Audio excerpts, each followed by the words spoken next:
everyone. This is Randy Nunez, your host on Between the Chalk Lines weekly wrap up.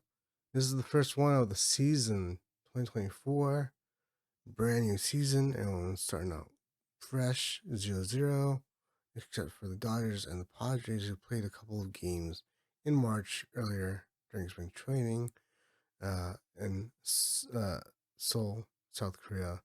They went 1-1, split the series, and came back to Arizona to continue their spring training. Now it is Friday, April 5th, and I am recording to you, giving you all the stats from yesterday, the 4th, Thursday. So all of this might be a little out of date as far as the standings go. But that's about it. I think everything else is going to be fresh news for the most part. Um, but we're going to start with something new. The way too early predictions for 2024. So my way too early predictions that I did with Stephanie Strampluski. If you didn't listen to that or watch it on YouTube, you can go back on Spotify, Apple Podcasts, Google Podcasts, Amazon Music. You can find Between Chalk Lines podcast and listen to the Chicago review. She and I talked a little bit. And after that, we had a little fun and did some predictions. So, my prediction for the 2024 World Series championships, or champions, will be the Atlanta Braves. The runner-ups, or the American League champions, will be the New York Yankees. And I have a couple of names. Just keep in mind some of these will be called up later in the season, possibly. For the National League Rookie of the Year, I have Paul Skeens, the first pick of the 2023 draft. Just straight last year, out of college, LSU, and went to the Pirates. He is major league gritty. I think he can be a rookie of the year candidate if he's called up early enough, and I think he could do great things for the Pirates rotation. And if he is not called up, or if he is not eligible for the National League Rookie of the Year award, I have Jung Hoo Lee, outfielder for the Giants, as my backup. As for the National League Cy Young Award winner, I have Dylan Cease of the San Diego Padres. It was a very interesting offseason, to say the least, as far as Scott Boras, uh, clients. We all know that Scott Boras clients got less than what they wanted, less years, less money. And Dylan Cease is one of those clients. But I think he was a very good pitcher last year. He was very, very close to winning the Cy Young in American League last year. So I think he'll do it this year in the National League. My American League Rookie of the Year pick is another minor leaguer currently in the Orioles organization, Jackson Holday. Jackson Holday should have made the opening day roster, but they said he needed some work on hitting against left-handed pitchers. What he did against the first left-handed pitcher in his first game, his first at bat in the minors, he hit a home run. And he's hit a second home run, mind you, between then and now. So I think he sees left-handed pitching just fine. Baltimore front office just saying. So again, I have backup if he doesn't get called up this year or doesn't make eligibility for the American League Rookie of the Year. Outfielder for the Rangers, Evan Carter. I think he could be a good pick if Jackson Holday isn't in the majors in time for Rookie of the Year eligibility. If he doesn't get enough at bats, plate appearances, stuff like that. And last award, American League Cy Young, Framber Valdez of the Houston Astros. I think Valdez is a very good pitcher, very underrated pitcher. Doesn't throw a ton of innings, and I know that Cy Young Award winners normally, typically throw about 180 to 200 innings or more, and that's his kind of obstacle that he'll kind of have to get over. I think this year might be the year. Framber, I hope you win it. I mean, even though your Astros are in the same division as my Angels that I like, I think that you have the ability to win that award because we all know that Garrett Cole of the New York Yankees, he was shelved just recently, put on the 60-day IL because of his injury, his shoulder. And we're actually going to start off with a couple of news pieces before the season began. So before March 28th, uh, Orioles, back to them, team sale to a group led by David Rubenstein was finalized. That was voted on and was approved. And then Diamondbacks and Jordan Montgomery finalized a 1-year deal worth $25 million that came with a second vesting option. That was a player option worth $20 million for 2025. So Montgomery can decide to, choose to use that player option if it vests. And speaking of the Diamondbacks, before their major league season started, they lost top infield prospect Jordan Lawler to a injury, and it was a thumb injury that required surgery, and he'll be out for several months.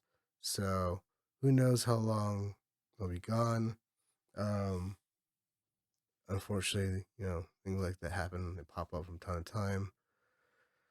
And speaking of players moving around, Tampa Bay Rays acquired utility player Nico Goodrum, his infielder outfielder, because Wander Franco was placed on administrative leave. He will still get paid while he is on leave, but that can be rescinded if the Major League Players Association and Major League Baseball Commissioner's Office decide that his pay should be rescinded. So he is now on leave. The Reds lost infielder Matt McLean due to shoulder surgery, thinning out the infield, and that gave Jonathan India, former National League Rookie of the Year, mind you, to get more playing time. Yankees obtained infielder John Birdie in a 3-team deal that included the Rays. The Rangers selected first baseman Jared Walsh, formerly of the Angels, to their opening day roster, as well as pitcher Jose Urania. So those two made it to the opening day roster.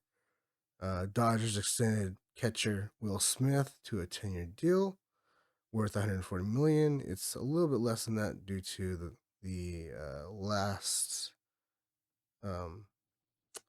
what was it? The last arbitration case that they just had. So if you take away the arbitration, it's a little bit less than 145 million. Cardinals righted infielder slash outfielder Jared Young to add Victor Scott the second to their opening day roster. Giants released infielder Pablo Sandoval, who was in spring training on a non-roster invite deal. So they just cut ties. He is the last player that could have been on the team who was on the 2010s World Series run. They won 3 World Series titles and brought a lot of joy to San Francisco in that time. Angels selected infielder Miguel Sano, first baseman slash third baseman, to their opening day roster. And finally, Yankees, as I mentioned, officially moved Gary Cole to the 60-day injury list for roster space. Mainly John Berti, the infielder who they acquired.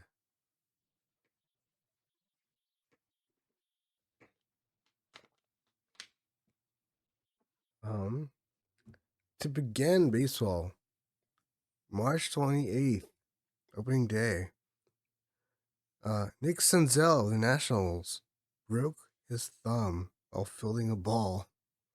I'm sorry to laugh, but I mean that's just a weird, funny, odd way to break your thumb, and he'll be missing some time. Unfortunately, it sounds like it won't need surgery. Luckily, unlike uh, Lawler of the Diamondbacks. So count your stars there, buddy. You won't be missing a lot of times. Cubs, again on opening day, lost their starting pitcher, Justin Steele, to a hamstring injury, uh, who was placed on the 10-day injury list first and was replaced by Ben Brown from AAA Cubs. And Steele could be out until at least May, so he could miss the entire month of April. Hopefully, that's all that he misses. A handful starts. It kind of sucks. Justin Steele kind of just burst on the scene last year in 2023, the Cubs, and got the nod for an opening day start. And what he got in return was a injury. That kind of sucks. Bad for him.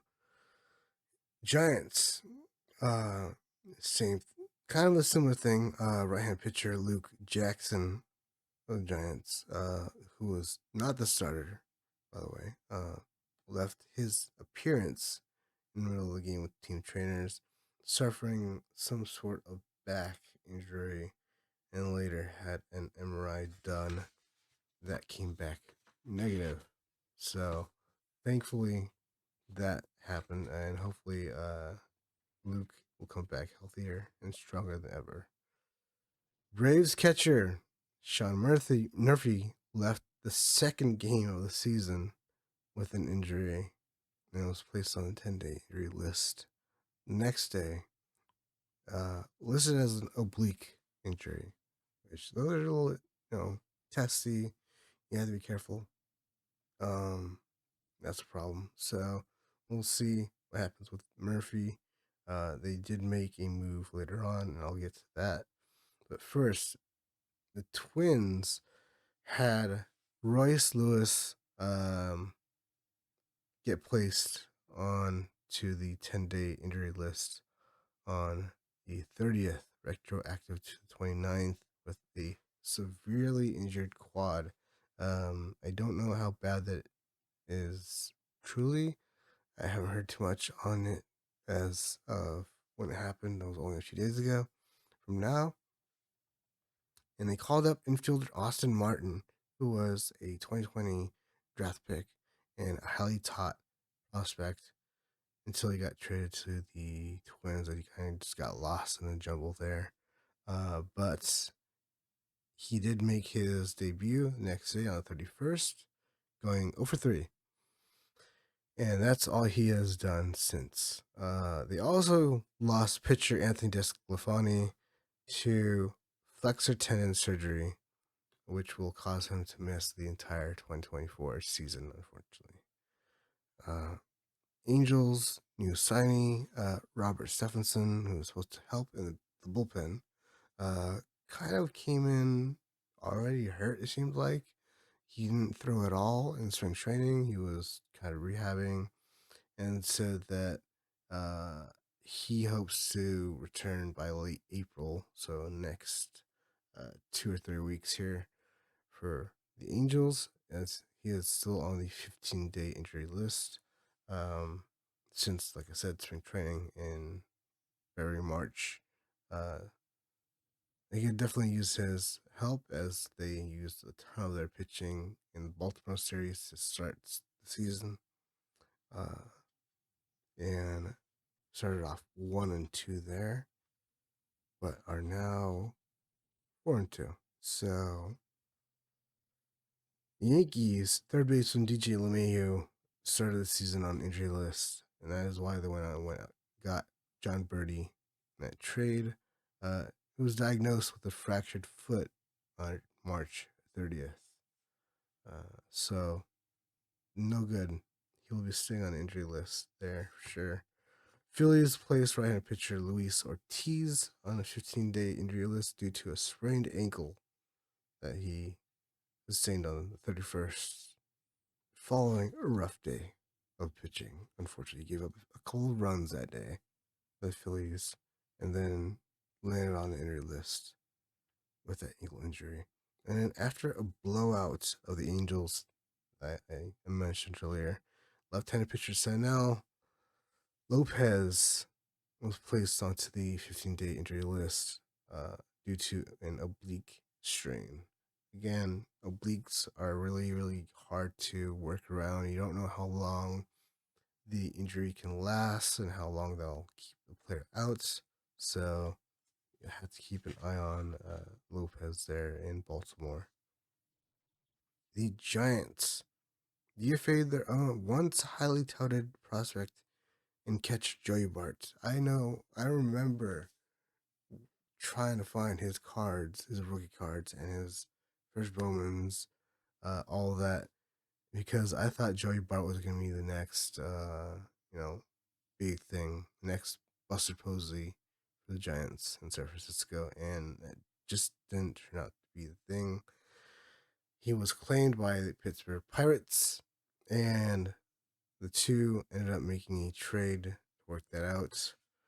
Rolling into April 1st, the flailing White Sox, who had been winless, lost their DH and Eloy Jimenez to an adductor strain, something that he had suffered in the minors a few years ago in 2018. So the season before he made his major league debut, he had an adductor strain, which is something that's inside of the leg, and uh, it's a lower body strain. So don't know how long he'll be out. They didn't officially say how long of a day that they'll put him on for the injury list. 10-day, 15-day, 30-day, 60-day, whatever that has been announced. That I saw at least. And the Diamondbacks already in the first week of baseball this year have been signaling that they will spend more money and or prospects at the trade deadline to improve after starting the season with a franchise record breaking payroll of $168 million. $168 million, in contrast, is about 5 times more than what the Athletics spent on their roster. Just to put that into perspective. And speaking of the Athletics, that's actually the next thing that I wanted to talk about was they oddly decided to option outfielder Ashuri Ruiz, who was especially fast on the base paths last year, stole a lot of bases, to make room for infielder Tyler Nevin, who is the son of Phil Nevin, former Angels manager and also former first overall pick in the draft.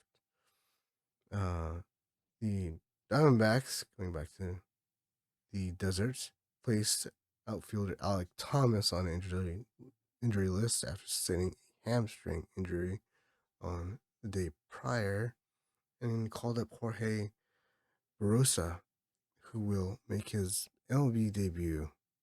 So congratulations, Barosa, on that, and will replace Alec Thomas on the roster. Josh Jung, who I almost picked for American League Rookie of the Year award, almost, and I picked his buddy Evan Carter. You saw, fractured his right wrist, swinging at a pitch. So technically hit by pitch in the ninth inning of a game against the Tampa Bay Rays. It was taken out of the game. Um, I was literally hoping, I want to see Jung out there on the field. I want to see Jung playing in the infield and just hitting balls as far as he can because he's a big boy. He's a big hitter. Um, he'll be out close to 2 months. 8 to 10 weeks is what the current timeline looks like right now. So he'll be uh, missing close to 2 months. Like I said, placed on an injury list the following day. Quickly called up top infield prospect, 25-year-old Justin Fuskew. Who will take his place and make his major league debut.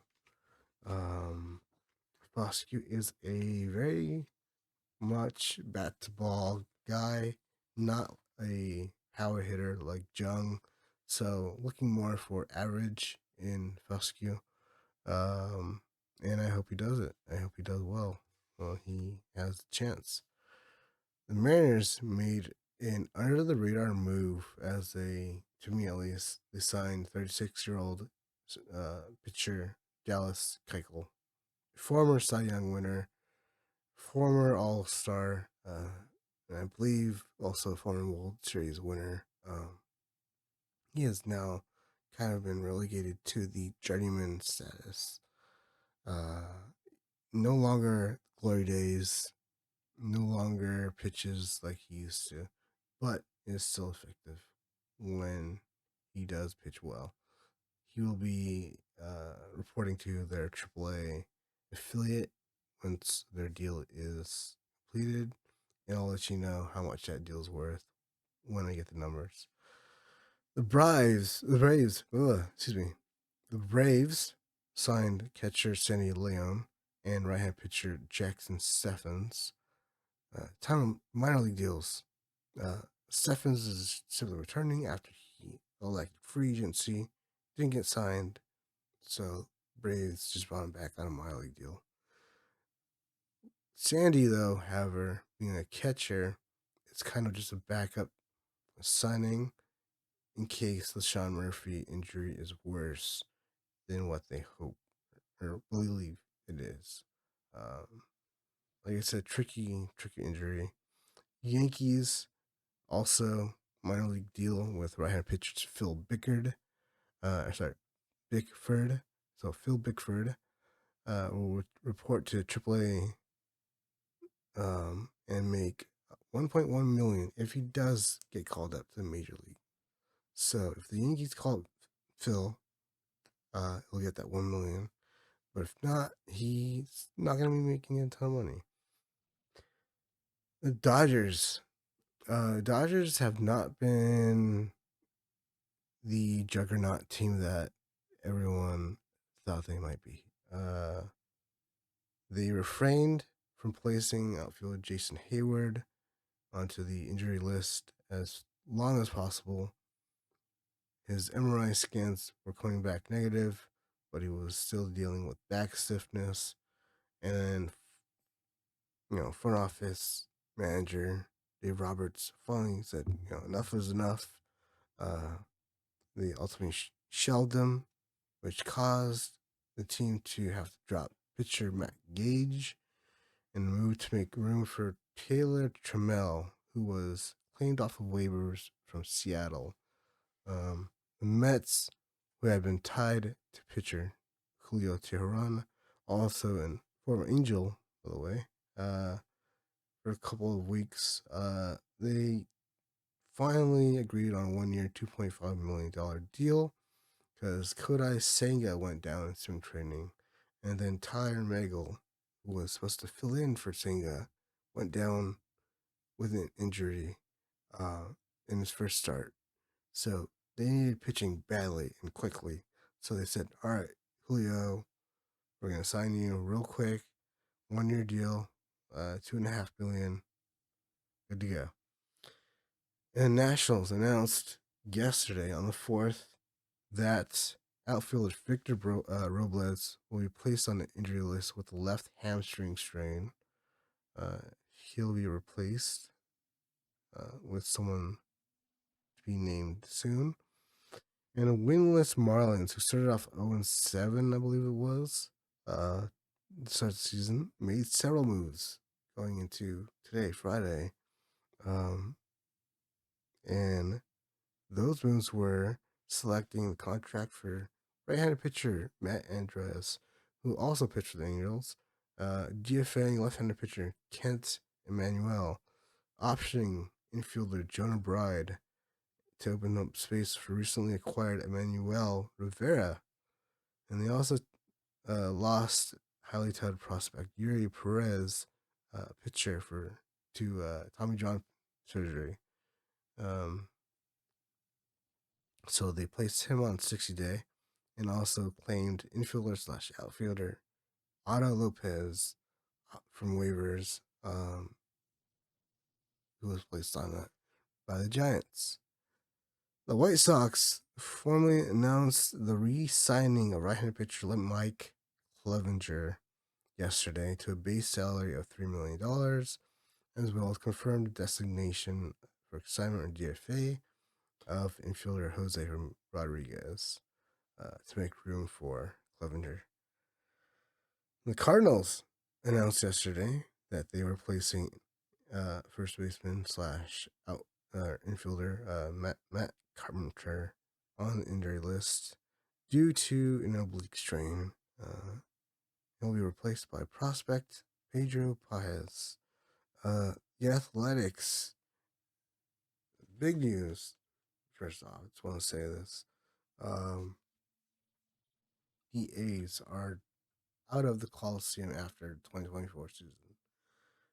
The Athletics announced that they will be playing their 2025 to 2027 seasons at the Sutter Health Park in Sacramento, California, which is the AAA location for the Giants affiliate team. There will not be Sacramento in the name, so they're not the Sacramento A's or the Sacramento Athletics. They will just be simply be known for 2025 to 2027 as the Athletics or the A's. And there is an option year in case they need some more time to make the stadium in Las Vegas that was, you know, voted on and accepted by all of the owners, the movement to Las Vegas. Las Vegas had the lot set up for them. The Tropicana closed down actually last week, and that was going to be destroyed. The governor of Nevada signed off on it, so it's just a matter of time before a new stadium is built, and the Athletics slash A's will be the Las Vegas Athletics or Las Vegas A's. I don't know if it's going to help their attendance any. I know that was very, very poor on opening day for them.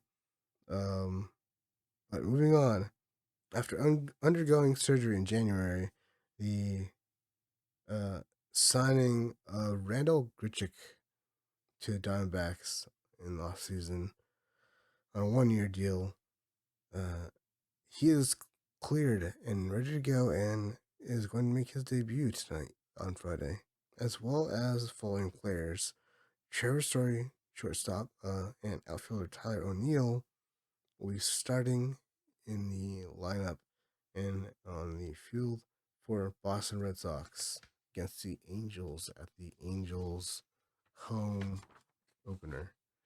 And I wanted to announce the winner of the 2023 Topps Chrome JD Martinez Aqua Refractor, numbered to 199.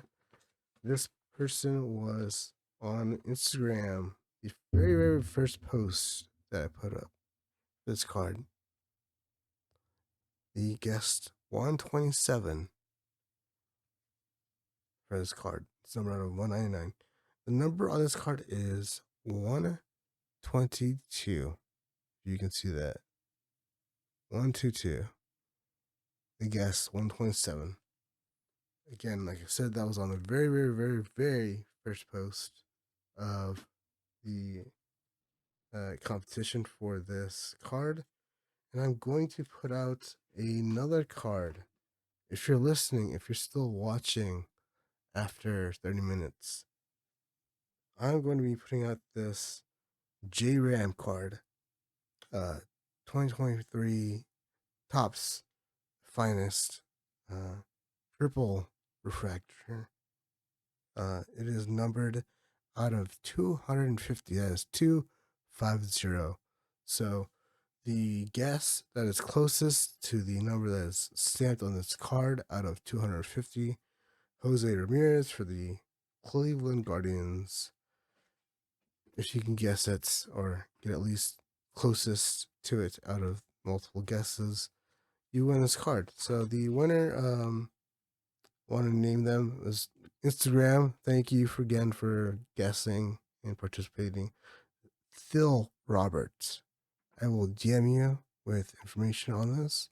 The Jose Ramirez card will go through the month of April. So the very last episode of April, I will announce the winner for the Jose Ramirez Purple Tops Finest 2023 out of 250, 250 again. So, a lot of new stuff going on there as far as predictions, news, deals, injuries, stuff going on. And I wanted to bring up the um, standings going into today, going into Friday. So, as of Thursday, April 4th, the New York Yankees are the best overall American League team at 6-1. I don't know what that'll be on Saturday morning when this comes out. The Pittsburgh Pirates are the best team in National League overall at 6-1. Both teams have only lost one game. It's mind blowing, but going through divisions, American League East, Yankees on top. American League Central, Detroit Tigers on top at 5-1. American League West, the Texas Rangers and LA Angels tied at 4-2. Texas on top as far as the runs given up and runs averaged per game. National League East, the Atlanta Braves are on top, 3-2. The National League Central, Pittsburgh Pirates, 6-1 tops. National League West, LA Dodgers, 7-2, were on top. Going into Friday, the 5th. You are listening to this as early as Saturday, the 6th. So this could have changed by a couple of games and a couple of teams that are very, very close together, like, the Tigers and the Guardians behind just one game behind the Tigers. Boston behind Yankees by one game. Angels, Rangers tied. And the Diamondbacks are a couple of games behind the Dodgers. So this could have all changed by Saturday morning, 9 a.m. Pacific, noon Eastern. This is all baseball talk all the time with Randy Nunez, your host, every week, every Saturday, same time, same platforms, YouTube, Amazon Music, Spotify, Apple Podcasts, and more. Look it up. It is Between the Chalk Lines. Have a good evening, everyone, and I will see you next week.